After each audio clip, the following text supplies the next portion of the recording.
nous allons traiter l'exercice 2.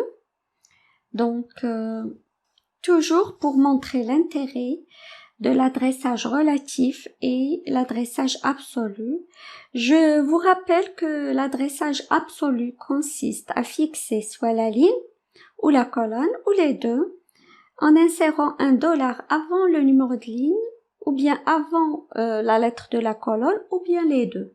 Ici, on vous demande de créer une table de multiplication. Donc, pour cela, nous allons répondre aux questions. Donc, je vais aller sur Excel et je vais commencer d'abord par saisir les chiffres de 1 jusqu'à 9, ici dans la ligne 4, et les chiffres de 1 jusqu'à 9 dans la colonne B. Donc, voilà, je suis sur la feuille de calcul, exercice 2. Donc, on a exercice 1, exercice 2, j'ai déjà écrit le titre et je vais aller remplir la table de multiplication. Donc, je vais commencer le premier chiffre dans, voilà, donc c'est 4. Je vais saisir 1 et puis je vais saisir le 2 et là, je vais sélectionner les deux et utiliser la copie incrémentée pour remplir les autres cases. Donc là, quand je tire, Excel automatiquement fait une incrémentation des chiffres. Et là, je vais saisir encore 1. Je vais saisir le 2.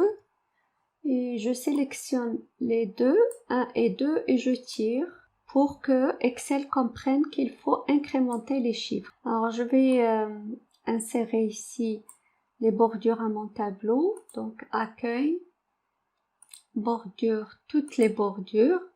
Et je vais appliquer une couleur d'arrière-plan différente. Là, par exemple, je vais faire comme ça et comme ça. Voilà donc mon tableau. Donc maintenant, il faudrait répondre à la question 2 qui consiste donc à remplir le tableau en utilisant une formule, en saisissant une seule formule dans la cellule C5 que nous allons donc recopier en utilisant la copie incrémentée en ligne et en colonne. C'est-à-dire, ici je dois saisir la formule, donc ici je multiplie C4 fois B5. Voilà, je valide. Voilà, donc ici ça donne la valeur juste. Mais on me demande de faire une copie incrémentée en ligne et une copie incrémentée en colonne. Alors, bien sûr, ça marche pas. Donc, on a utilisé ici un adressage par référence. Et quand on utilise un adressage par référence, Excel incrémente automatiquement les lignes et les colonnes. Donc, si on va à l'affichage de formules, si on affiche les formules, on voit ici que la colonne B, donc, a été incrémentée. On a ici B, C, D, ainsi de suite. Donc, quand j'ai fait la copie comme ça, les colonnes, ils ont changé. Alors que moi, je dois avoir toujours la colonne B. Donc, le B ne doit pas changer. Parce que les chiffres, ils sont dans la colonne B. Donc, je dois figer ce B là. Le B ne doit pas changer. On doit avoir toujours B ici. La même chose, quand j'ai fait la copie en colonne, je vois que la ligne, le numéro de ligne change, s'incrémente. J'ai 4, 5, 6, 7, 8, ainsi de suite. Alors que moi, j'ai les chiffres, ils sont toujours dans la ligne 4. Donc, le numéro de ligne ne doit pas changer. Il doit rester toujours la ligne 4. Donc, c'est ce que je vais faire. Donc, je dois figer la ligne 4. Comment je fige la ligne 4? En ajoutant un dollar avant la ligne 4. Et je dois figer la colonne B en ajoutant un dollar avant la colonne B. Voilà, donc je valide ici. Et je vais recommencer la copie. Donc, je recommence la copie en ligne. Donc là c'est bon, ça donne les bons résultats et je recommence la copie en colonne et voilà donc finalement c'est ce que je cherchais.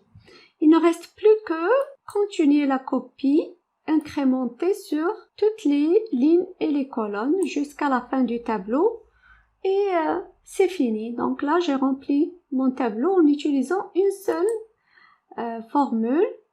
Donc, mais en utilisant l'adressage absolu. Voilà, donc l'exercice 3, nous allons traiter les fonctions statistiques. Alors tout d'abord, il faut construire le tableau suivant avec la structure et puis les données, introduire les données pour qu'on puisse travailler dessus. Donc je vais aller sur Excel et donc là j'ai déjà préparé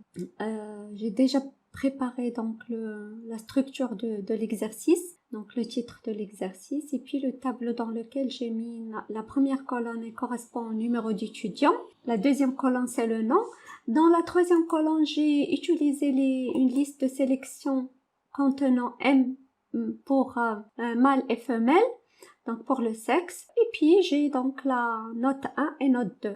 Donc j'ai fait exprès dans la colonne note 1, j'ai fait exprès d'introduire une lettre qui est donc une donnée qui est non numérique et j'ai fait exprès de laisser cette case vide, donc pour les utiliser après dans les questions. Et puis donc ici j'ai les notes 2. Donc je vais commencer les questions et répondre aux questions ici. J'ai écrit toutes les questions de 1 jusqu'à 7. Donc, je vais répondre ici. Donc, par exemple, pour la première question, je veux calculer la somme des notes 2 de tous les élèves. Et donc, les notes 2, c'est-à-dire les notes ici, correspondent à cette colonne-là. Donc, je peux faire une addition manuelle en additionnant tous les nombres, mais ça va être fastidieux. Et donc, je vais utiliser les fonctions présentées par Excel. Donc, tout d'abord, je commence par le signe égal pour accéder à la formule. Donc là, automatiquement, là, je peux voir quelques fonctions qu'il me propose. Donc, la fonction pour calculer la somme, ça va être ici somme. Donc, automatiquement, Excel me donne la structure que je vais utiliser et une boîte de dialogue pour m'aider à saisir la formule. Et donc là, ici, j'ai ce qu'on appelle les arguments. En fait, c'est quoi les arguments de la fonction? C'est tout ce qui se trouve entre parenthèses. Parce que toujours une fonction doit commencer par le nom. Donc le nom qu'il faut écrire comme Excel l'a défini, c'est-à-dire on ne peut pas l'écrire autrement, il faut l'écrire correctement. Et puis automatiquement après il y a les parenthèses et vous avez entre parenthèses vous avez ce qu'on appelle les arguments de la fonction ou bien les paramètres de la fonction. Alors pour la fonction somme, je dois saisir comme paramètre les nombres que je vais additionner. Je peux le faire de deux façons. Je peux saisir les nombres séparés par point-virgule directement, comme je peux indiquer une plage de cellules dans laquelle se trouvent les nombres à additionner. Et c'est ce que je vais faire. Donc là, la plage pour cette question, la plage que je dois saisir, c'est la plage F6 jusqu'à F17.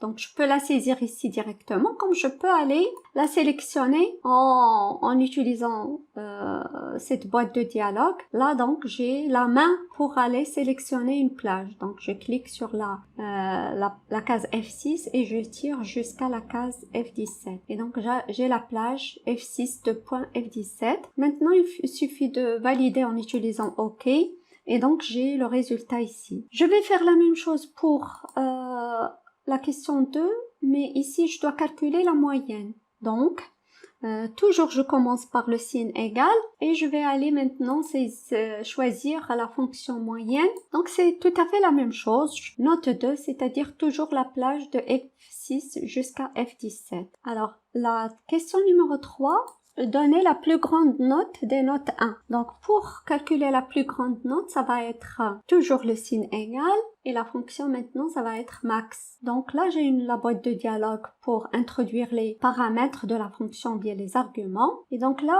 la même chose, donc je vais sélectionner la plage. Donc là, par contre, la plage, c'est pas note 2, mais c'est note 1. C'est-à-dire, ça va être de E6 jusqu'à E17. Remarquez ici, automatiquement, j'ai la plage et donc je valide.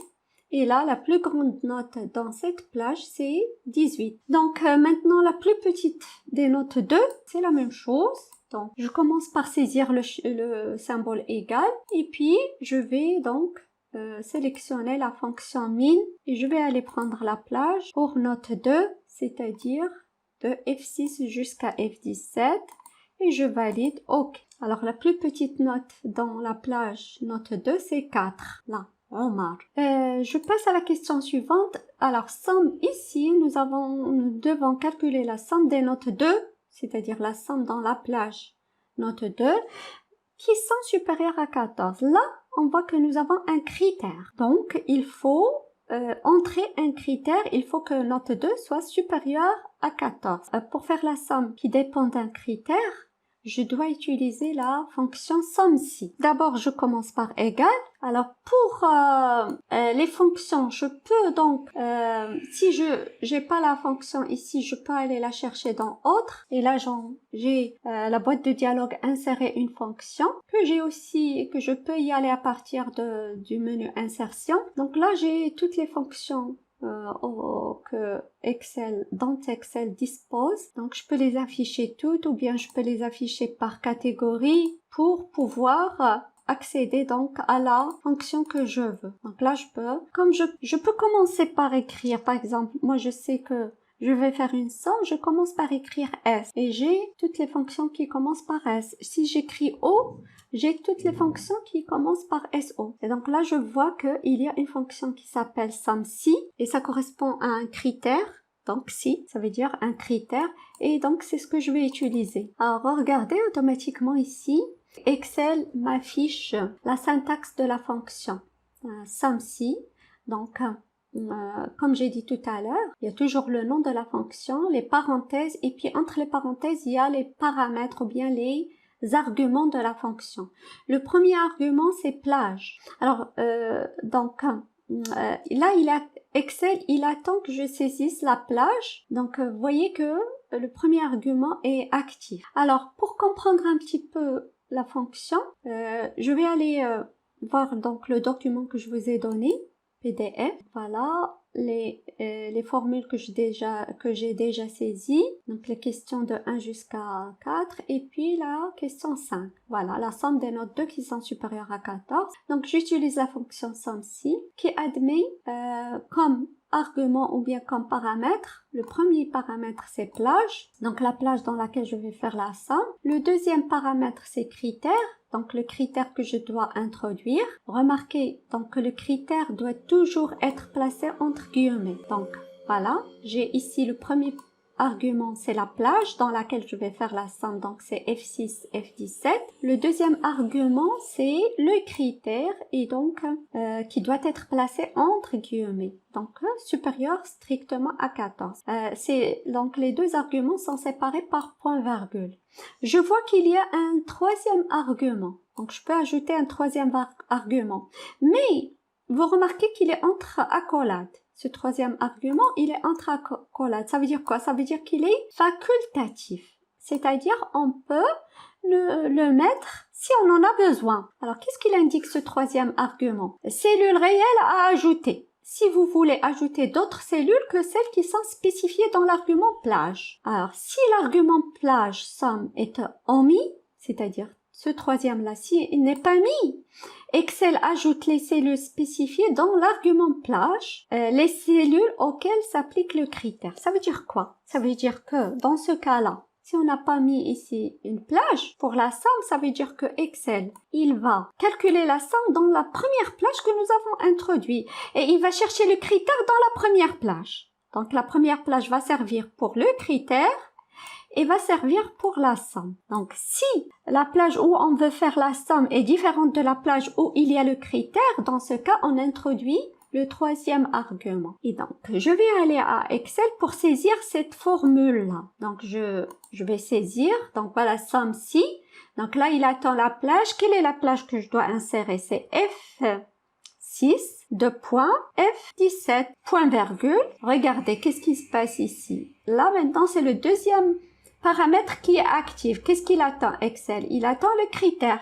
Le critère, j'ai dit qu'il faut le mettre entre guillemets. Donc, strictement supérieur à 14. Voilà, je ferme les guillemets. Alors, et je vais pas introduire le troisième.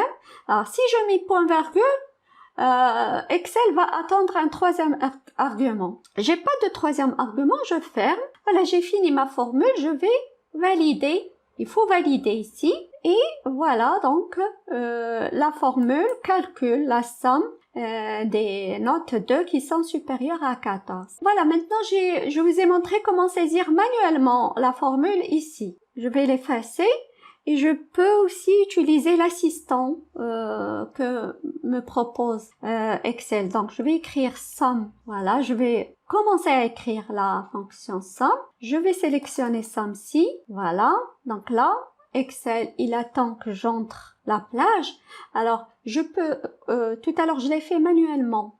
Je peux aussi y aller à partir de la boîte de dialogue. Ici, je clique, j'ai automatiquement la boîte de dialogue correspondant à SAMSI. Et donc là, on me donne la possibilité d'introduire les arguments directement dans des champs, au lieu de les introduire entre les parenthèses ici.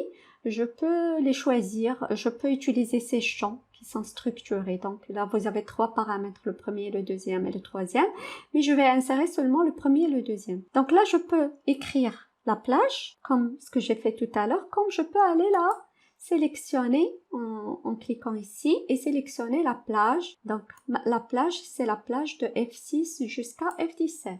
C'est bon? Je reviens ici. Voilà, j'ai rempli le premier argument. Je reviens pour remplir le deuxième argument. Donc, ici, je dois introduire le critère. Alors là, je vais introduire juste le critère, c'est-à-dire supérieur strictement à 14. Quand je vais mettre OK, automatiquement, vous voyez que Excel, il a ajouté les guillemets. Je reviens à ma boîte de dialogue pour vous montrer autre chose. Là, dans cette boîte de dialogue, Excel vous explique ce que fait la fonction et puis aussi les arguments de la fonction. Mais si vous avez besoin de plus de précision, de plus de détails, vous pouvez aller visualiser l'aide sur cette fonction en cliquant ici, aide sur cette fonction. Et donc, le système vous emmène directement vers le support de Microsoft en allant directement à la fonction que vous cherchez. Il y a même une vidéo qui vous explique comment utiliser la fonction. Il y a des exemples, il y a plus de précision plus de détails concernant la fonction. Le problème, c'est que cette aide, il est maintenant connecté, c'est-à-dire vous avez besoin de la connexion Internet pour y accéder. Voilà, je reviens ici à mon Excel. Et je continue mes questions. Donc, la question numéro 6. Là, on vous demande de calculer la somme des notes 2 qui sont supérieures à 14 pour les filles n'ayant pas de moyenne en note 1. Là, vous remarquez que vous avez pas seulement un seul critère. Donc, vous remarquez qu'on a 3 critères. Le premier critère, où est-ce qu'on l'a? On l'a dans note 2. Note 2, dans cette plage. Il faut que ça soit supérieur à 14. Le deuxième critère, il faut que ça soit une fille. C'est où? C'est dans cette plage. Il faut que ça égale à F. Et le troisième critère, c'est note 1. Ils n'ont pas de moyenne note 1. Ça veut dire note 1 strictement inférieure à 10. Où est-ce qu'on a note 1 inférieure à 10? Dans cette plage. Donc, je vais aller vous montrer la formule que j'ai utilisée et puis aussi la fonction. La fonction qu'on doit utiliser, c'est SUMSI ensemble. Donc là, tout à l'heure, j'ai utilisé SUMSI. SUMSI n'admet qu'un seul critère. Alors, pour avoir plusieurs critères, on doit utiliser SUMSI ensemble. Et donc, quelle est la structure, bien la syntaxe de cette fonction? Alors, nous avons comme tout à l'heure, nous allons voir les paramètres. Le premier paramètre, c'est la plage de la somme. Donc, la plage où on va faire la somme. Où est-ce qu'on va faire la somme? On va faire la somme dans note 2, c'est-à-dire F6, F17. Et puis, le deuxième paramètre, c'est quoi? C'est plage de critère 1. Je dois entrer la plage du premier critère. Et après, je dois entrer le premier critère. Tous les paramètres doivent être séparés par point-virgule. Après, je dois entrer la plage du deuxième critère. Vous voyez que ce paramètre-là, il est entre accolades, c'est-à-dire qu'il est facultatif. Donc, on peut avoir seulement un seul critère, qu'on peut avoir le premier critère. Le deuxième critère, on a des points de suspension. On peut avoir plusieurs critères. Donc là, j'ai combien de critères? J'ai 3 critères. C'est-à-dire, je dois avoir plage critère 1, plage critère 2, plage critère 3, critère 3. Et regardons un peu ce que j'ai mis. Donc, j'ai 3 critères. Alors, le premier paramètre, c'est la plage de la somme. C'est pas la plage du critère. Donc, la plage où on va faire la somme. F6, F17. Le deuxième paramètre, c'est la plage du premier critère. Alors, qu'est-ce que j'ai pris comme premier critère? J'ai pris, il faut que ce soit des filles. Voilà, le critère F. On peut commencer par n'importe quel critère. Moi, j'ai commencé ici par le critère, il faut que ça soit une fille. Donc, j'ai pris la première plage, c'est quoi? C'est D6, D17. Ça correspond à sexe. Voilà, D6 jusqu'à D17, ça correspond à sexe. Et donc, D6, D17, F. Alors maintenant, la plage du deuxième critère. Qu'est-ce que j'ai pris comme deuxième critère? Il y a note 2 supérieure strictement à 14. Donc la plage, c'est F6, F17. Ça correspond à note 2. Et puis, le critère, c'est supérieur strictement à 14. Remarquez que les critères, toujours entre guillemets. Et puis, point virgule, plage du troisième critère. E6, E17, c'est note 1. Il faut qu'elle soit inférieure strictement à 10. Et le critère est entre guillemets. Voilà. Donc, je vais aller saisir cette formule dans Excel. Où est-ce que je vais la saisir? Ici. Je vais mettre d'abord égal. Toujours, je commence par égal. Et puis, je cherche la fonction somme-ci ensemble. Je commence à écrire somme et je vois que je vais ici cliquer sur somme-ci ensemble. Alors, je remplis les paramètres. Regardez ici, le premier paramètre, c'est la plage somme. Donc, ça va être F1, F6 de point F17. Point virgule. Alors, on est passé à plage critère 1. Donc, quelle est la plage? Pour le premier critère, il doit être F, donc ça va être D. Je vais noter donc D6 de point D17. Point virgule. Quel est le premier critère? C'est F. Point virgule. C'est quoi la plage du deuxième critère? C'est ça. C'est F6 jusqu'à F17. Donc, je peux la saisir manuellement, comme je peux aussi utiliser la feuille de calcul pour la sélectionner. Point virgule. Alors, quel est le critère ici? C'est entre guillemets, il faut que ça soit supérieur à 14. Donc, c'est note 2. Le deuxième critère, c'est note 2 supérieur strictement à point virgule. Maintenant, je suis passée à plage critère 3. Quelle est la plage? Le troisième critère, c'est note 1 inférieur strictement à 1. Donc, je vais aller sélectionner la plage du troisième critère qui est E6, E17. Point virgule. N'oubliez jamais les points virgules. Et puis le troisième critère, c'est entre guillemets, c'est inférieur strictement à 10. Je ferme les guillemets et je ferme la parenthèse et je valide. Toujours en valide en utilisant le bouton valider. Voilà, donc j'ai ici la somme des notes 2 qui sont supérieures à 14 pour les filles n'ayant pas de moyenne en note 1. Très bien. Je passe à la question 7 qui consiste à faire une mise en forme conditionnelle. Pour les notes 2, il faut mettre les notes qui sont en dessous de la moyenne, ils doivent apparaître en rouge. C'est-à-dire dans quelle plage? Dans cette plage-là. Alors ici, ça, c'est pas une formule, c'est une mise en forme. C'est-à-dire on va utiliser le menu mise en forme conditionnelle et on va appliquer une règle. Et donc là, c'est ce que je vais faire. Donc tout d'abord, je sélectionne la plage où je veux mettre cette mise en forme conditionnelle. Et donc dans le menu, dans l'onglet Accueil, je vais aller chercher mise en forme conditionnelle. Et donc, je vais aller directement à Gérer les règles. Ici. Alors ici, je peux ajouter une nouvelle règle. Donc là, pour appliquer une mise en forme conditionnelle. Donc les règles que j'ai ici, les types de règles. Donc là, j'ai une règle qui me va, c'est-à-dire appliquer une mise en forme uniquement aux valeurs au-dessus ou en dessous de la moyenne. C'est la règle que je veux appliquer. Alors je dois choisir ici en dessous de la moyenne et aller donc appliquer la forme que je veux. La forme que je veux, c'est le remplissage avec une couleur qui est la couleur rouge. Et voilà, j'applique OK, OK. Et je vais mettre appliquer. Voilà, OK. Donc, vous remarquez que, qu'est-ce qui se passe ici? Toutes les notes qui sont en dessous de 10 apparaissent en rouge. Et ça me permet de voir les élèves qui n'ont pas eu de moyenne en note 2. Je vous remercie pour votre attention et je vous dis à bientôt.